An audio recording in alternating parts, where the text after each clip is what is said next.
Mullally from Arabiya here with the legendary Rey Mysterio. So, pleasure to be with you. Thank you for man. joining us. Thank you very much for coming. So, how are you enjoying WWE so far? Very good. I love it. I love it. It's my first time officially here. Being able to promote WWE 2K19, added bonus character on the video game. It's been 4 years since I've not been part of a video game, so I'm enjoying every moment of it right now. Do you miss being able to play as yourself? Yes, I do. And I wish I was more of a gamer, but this is gonna definitely get me back into game mode. So what do you think is special about this year's edition of the game? The big head mode. Have you seen it? Yeah, it's crazy, It's right? awesome. I tell you, when I actually caught a part of it on the trailer that they were showing, and I had to ask one of the WWE 2K games reps. I said, I saw a big, and I believe it was Kofi coming off the top rope. I said, I saw Kofi with the big head. What is that? So he had to explain to me what it was, and then I saw it last week for the first time in the game, and I loved it. I freaked out. I was like, this is so awesome. So I think that's got to be one of my favorite modes right now. But they also have the zombie mode, which I have not seen, and I can't wait to see that. Yeah, that might take over, big head mode. I don't know. I don't know. But yeah, I mean, I think the customizable aspects of the game, like for me as a fan, it's really just about making all the Rey Mysterios of yore available. I want purple suit Rey Mysterio.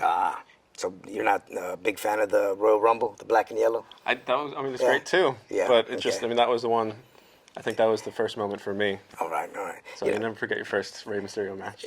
Yeah, but that's another feature that you can create all these matches that I've had with great rivals like Chris Jericho, Eddie Guerrero, you name it. I had a long list of opponents that gave me the opportunity to put on a 10-star match. Kurt Angle, Randy Orton, who's one of my favorites to be in the ring with. So to be able to recreate those matches again in the video game is actually awesome. Yeah. So let's turn to a second about, so you stepped away 4 years ago. Mm-hmm.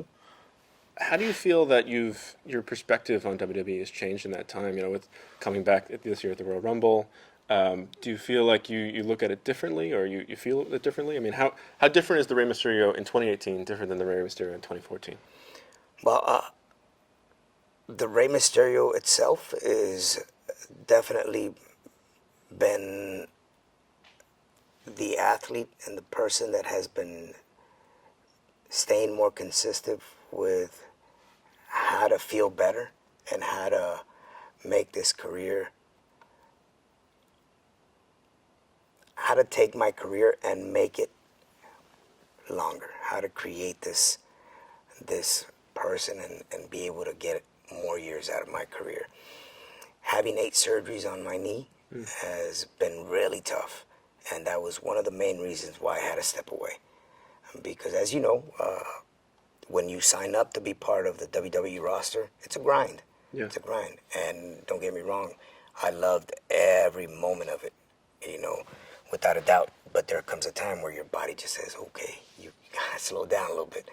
And that's when I decided to step away. So now I've been able to refocus, concentrate on what works, what doesn't work for me, being able to stay fit, being able to eat the right things, take the right supplements, which sometimes you get caught up, with your lifestyle, with traveling so much, with wrestling, that you lose track of what you need for yourself.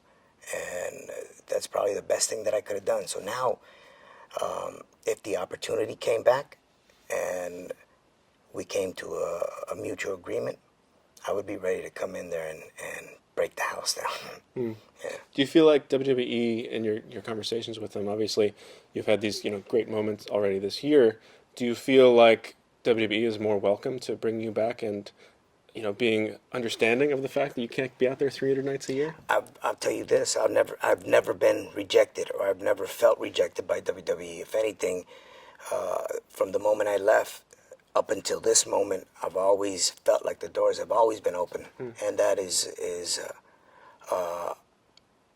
I'm grateful for that. Truly, truly grateful. So they now, I believe they do understand on why I departed, and they definitely see my performance at the Royal Rumble. They, sure, they saw how I looked I mean, that was an physically insane moment. and how I felt Yeah. physically. You know, I really felt rejuvenated. You know, and that sometimes that's what we need. You know, we need to, whether it's any type of job, when you're grinding 24/7, 365 days a year, sometimes it's good to step away and see the big picture from the outside, not being in the middle. And I think, again, that's probably the best thing that could have happened. And now, like I said, if there was an opportunity to get on the table, and I'm ready pretty much to eventually make a comeback if the opportunity's on the table. So, and not to mention that, but the fact that there's a new roster on board, and there's so many matches out there that the fans would love to see, and that I would really enjoy. You know, an AJ Styles versus Rey Mysterio, Finn Balor versus Rey Mysterio. Not to mention, he's the one that threw me out on the Royal Rumble. So, no hard feelings, but yeah, if I ever do come back, I will go after him. Do you feel like you had the same mentality backstage at the Royal Rumble to going out? Because when you went out, I think the response was just bigger than anything anyone expected. Like, that was what people were talking about. I think that just goes to show the love that the fans have and how loyal, how supportive they've been throughout my 29 years of career.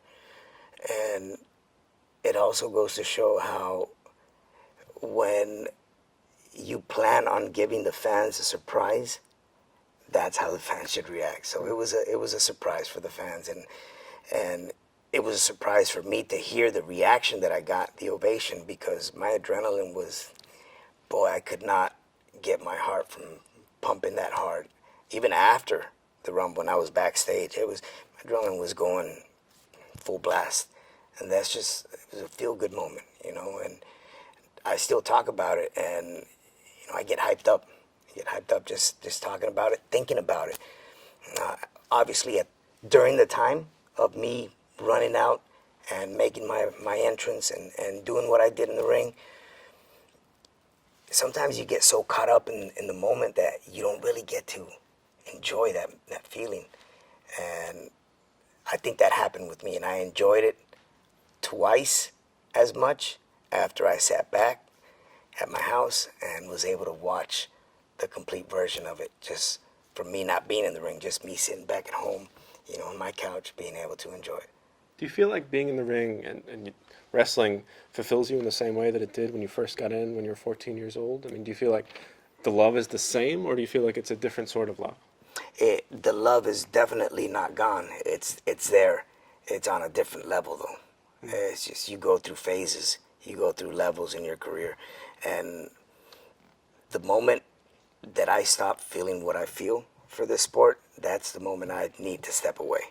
You know, I don't need to do this for money or just to satisfy anybody else, for this matter. You know, I think it's a personal satisfaction to be able to do what you love to do and to transmit that feeling to your fans around the world, because that's genuine. You know, you can't fake that. You can't replace that. That just comes from the heart. Yeah. I mean, obviously you were part of the Cruiserweight division in WCW, and there was always that issue of the fact that it always did feel like the undercard, even though you guys were stealing the show every single night. It wasn't until you were able to really go to the heavyweight that you were able to be treated like a heavyweight. I mean, you know what I mean? So now WWE is at a place where we have a Cruiserweight division as well. We have 205 Live. Right. We have a lot of guys out there who I've spoken to, guys like Kalisto, who we couldn't stop talking about you when we were talking. I mean, Right. They idolize you. But they're kind of in that same situation you were back in 1993. So what are your thoughts on how things are for the Cruiserweights in WWE today? It's definitely it's a transitional game. You know, you have to pretty much put in your work wherever you're placed and be the best that you can be. And when the time is right, there's going to be another opportunity for you somewhere else. I don't know where that's going to be, but you're obviously going to get spotted, and they're going to grab you and put you over here. and something better. You know, there's no way you can go backwards. You have to move forward. But you always have to put in the work and be the best that you can be. That's what worked for me. That's what happened to me. Obviously, on a completely different era, because they didn't have a 205. They didn't have an NXT. It was either Raw or SmackDown or Nitro or Thunder at the time for WCW. I mean, I still go back and talk about my tryout match for WCW was at a Great American Bash, a pay-per-view. You don't see that anymore. It's just a different era. So to have been able to been given the opportunity to perform on such a big platform for the first time, there was no other option. Either you did great or you failed, and there was no failure for me. I knew I had to succeed no matter what. You know, wrestling against Dean Malenko for the first time at a WCW pay-per-view, I had to put in the work. And Dean Malenko was such a great role model for me and such a great mentor to guide me with the American style, because I knew nothing about the American style. I had been doing lucha libre for the past 8 years. So, you know, you live and learn as you go through the levels of wrestling or the phases of wrestling, and you have to make the best out of the situation that you're in. And I think that's what's happening right now with a lot of the talent. You know, whether you're on NXT or 205, you have to be the best that you can be to eventually get pulled out of there and taken to the main roster. Is there anyone you feel is really accomplishing that? I think NXT has a lot of talent. I think Ricochet is definitely one of the guys that will eventually make it to the big roster. You know, I don't know if it's going to be Raw or SmackDown, but there's a lot of potential. And that whole NXT title has been floating around between 3 individuals that have the potential to become some of the greatest superstars of the future of WWE. So, without a doubt, there's a lot of talent that eventually is going to make it to Raw or SmackDown. You just have to be patient. There's a patience game as well. You know, you can't. You have to make the best out of the moments that you are given. Will we be seeing you in Saudi Arabia for the Crown Jewel? Something you'd like to be at? I would love to. I mean, that's definitely again in my wish list, because I was there for the Greatest Royal Rumble, and I enjoyed every single moment that I participated in the Rumble. So who knows? Never say never, right? Yeah. And never say never. So anything can happen from now and November 2nd. What was it that you enjoyed about Saudi Arabia when you were there? The fact that it had been 4 years since I performed in such a big crowd. You know, I've been doing a lot of independent work, smaller venues. Still, fans are fans, whether it's 10, 100, or 60,000. So just to be able to be around that atmosphere and around a lot of the guys that I grew up wrestling with, you know, like the likes of Randy. You know, I got along with Randy and still get along with him. Incredible. To me, he's one of the best superstars out there right now. So to be able to mix it up with him in the ring and have a moment with him was awesome. Absolutely. Well, thank you so much. Thank you. Pleasure speaking with you. Awesome, man. Thank you.